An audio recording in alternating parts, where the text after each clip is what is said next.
किसी जमाने में समीर राय दियाज के नाम का एक बादशाह जूनागढ़ पर राज करता था।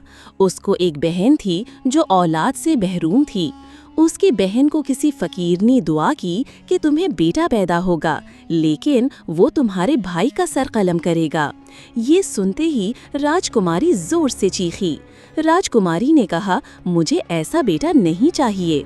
जब राजकुमारी को बेटा पैदा हुआ तो उसको फकीर की बात याद थी और उसने अपने बेटे को संदूक में बंद करके नदी में बहा दिया।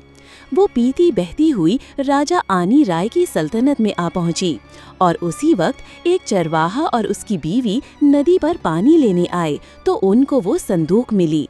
और जैसे ही उन्होंने वो संदूक खोली तो उसमें एक प्यारा सा बच्चा मुस्कुरा रहा था। चरवाहा और उसकी बीवी उस बच्चे को अपने घर लेकर आए और उसको अपना बेटा बना लिया और खुशी खुशी उसकी देखभाल करने लगे और अपने बेटे का नाम सतिया रख लिया। आज छोटा कल बड़ा ऐसे कई दिन गुजर गए और सतिया नौजवान हो गया। सतिया जंगल में घोड़े और गधे चराने लगा और उसी जंगल में किसी शिकारी ने एक हिरन का शिकार करके उसके आंत को एक दरख्त के नीचे फेंक दिया। जब वो आंत सूख गए, जब जब मशरिक की हवा आती तो उन आंत से एक सुरीली धुन बजने लगती। इस धुन में अजीब जादू था। जब जब वो धुन बजती तो परिंदे और जानवर मस्त हो जाते। एक दिन सतिया के कानों तक वो आवाज पहुंची और सतिया को बहुत ही पसंद आ गई और सतिया वो अंत लेकर बजाने लगा, जिसकी आवाज सुनकर परिंदे और जानवर मस्त हो गए। और सतिया वो धुन बहुत ही प्यारी बजाता था और उसकी सरीली धुन गांव-गांव और शहर-शहर में फैल गई और लोग सतिया की तारीफ करने लगे। जब सतिया पैदा हुआ तब राजा अनिरा को एक बेटी पैदा हुई। राजा अनिराय को पहले ही बहुत सारी बेटियां थीं। जब इस दफा राजा अनिराय को बेटी पैदा हुई तो राजा अनिराय ने अपनी बेटी को संदूक में डालकर नदी में बहा दिया। वो संदूक बहती हुई राजा राह दयाज की सल्तनत में आ पहुंची। वो संदूक एक गरीब किसान को आ मिली। वो गरीब किसान भी औलाद से महरूम था और जब उसने संदूक खोली तो उसमें एक हसीन बच्ची जो बहुत ही खूबसूरत थी। गरीब किसान ने उसे अपनी बेटी बना लिया और बड़े ही लाड प्यार से उस बच्ची की देखभाल की और इस खूबसूरत बच्ची का नाम लैला रख लिया। जब लैला बड़ी हुई तो उसका हुस्न और खूबसूरती सारी सल्तनत में फैल गई। राजा अनिराय को जब लैला की खूबसूरती का पता चला तो उसने गरीब किसान से उसकी बेटी का हक मांगा और गरीब किसान ने वो रिश्ता खुशी खुशी कबूल कर लिया। जब राजा अनिरा लैला से शादी करने के लिए अपने लोगों के साथ महल से बाहर निकला, जिस सल्तनत में लैला रहती थी उस सल्तनत का बादशाह राह दयाज था। जब राह दयाज को पता चला कि राजा अनिराय लैला से शादी करने आ रहा है तो राजा राह दयाज लैला को अगवा करवा के अपने महल में लेकर आया और लैला से खाद निकाह कर लिया। लैला असल में राजा अनिराय की बेटी थी, जिसको राजा अनिराय ने संदूक में बंद करके पानी में बहा दिया था।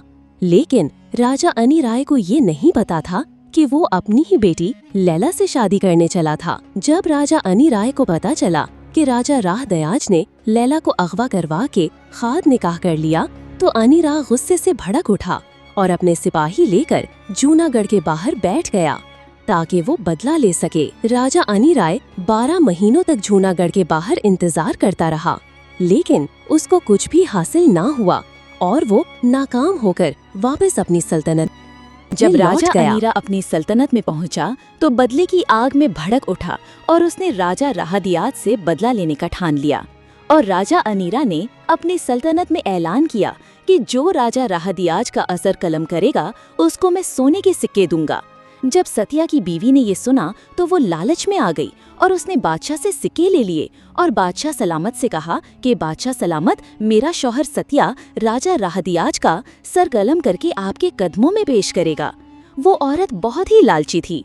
जब ये बात सतिया को पता चली तो वो गुस्से से भड़क उठा और अपनी बीवी से कहा कि तुमने बादशाह से सोने के सिक्के क्यों लिए, और उसने अपनी बीवी से कहा कि तुमने मेरे ऊपर ये अजाब क्यों डाल दिया। लेकिन अब बेचारा सतिया कुछ नहीं कर सकता था। अगर वो अब राजा को इनकार करता तो राजा उसको मरवा देता।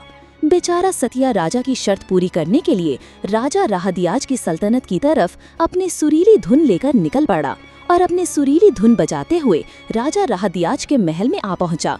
जब राजा ने उसकी धुन सुनी तो वो मस्त हो गया।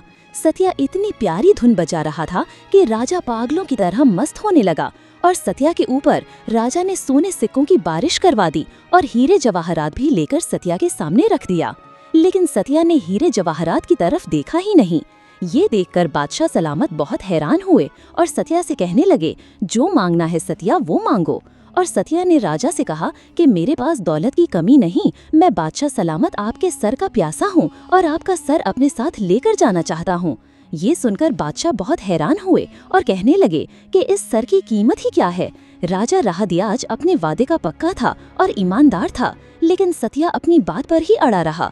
बादशाह सलामत मीरा सतिया को बहुत समझाया कि तुम मेरे सर का क्या करोगे, मैं तुम्हें हीरे जवाहरात से माला माल कर दूंगा, तुम्हें इतना माला माल करूंगा कि तुम्हारी 7 पुश्तें खाएंगी, फिर भी कभी माल कम ना होगा। लेकिन सतिया तो सर का प्यासा था, वो अपनी बात पर ही अड़ा रहा और सतिया ने दोबारा ऐसी सुरीली धुन बजाई कि बादशाह सलामत उठ खड़ा हुआ और धुन सुनते ही मस्त हो गया।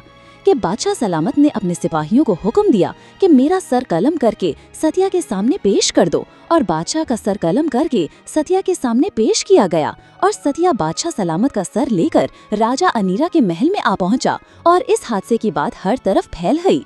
जैसे ही सतिया राजा का सर लेकर राजा अनीरा के सामने आ पहुंचा तो राजा नीरा ने दूर से ही सतिया को धमकाते हुए कहा कि मेरे सल्तनत से निकल जाओ, तुमने इतने बड़े सखी और रहमदिल बादशाह को कत्ल कर दिया है, फिर तुम कैसे मेरे वफादार बनोगे। और राजा ने सतिया को अपनी सल्तनत से निकाल दिया। ये सुनते ही सतिया की धज्जियां उड़ गईं और उसको गहरा सदमा लगा और वो पागलों की तरह झूमते हुए राजा राहदियाज की सल्तनत की तरफ रवाना हुआ। जब शहर के पास पहुंचा तो उसने देखा कि राजा राहदियाज की बीवी लीला अपने शौहर के मरने की वजह से खुद भी जिंदा नहीं रहना चाहती थी और एक मैदान में आग जलाकर खुद पड़ी। ये देखकर सतिया भी रानी लीला के साथ उस जलती हुई आग में खुद गया और दोनों जलकर खाक हो गए। प्यारे भाइयों, आपको सतिया की कहानी कैसी लगी? ये कहानी एक सच्ची कहानी है। अगर आपको ये कहानी अच्छी लगी तो कमेंट में ज़रूर बताएं और हमारे YouTube चैनल को लाइक और सब्सक्राइब करें। अब हम लेंगे अगली वीडियो में, तब तक के लिए अल्लाह हाफिज़।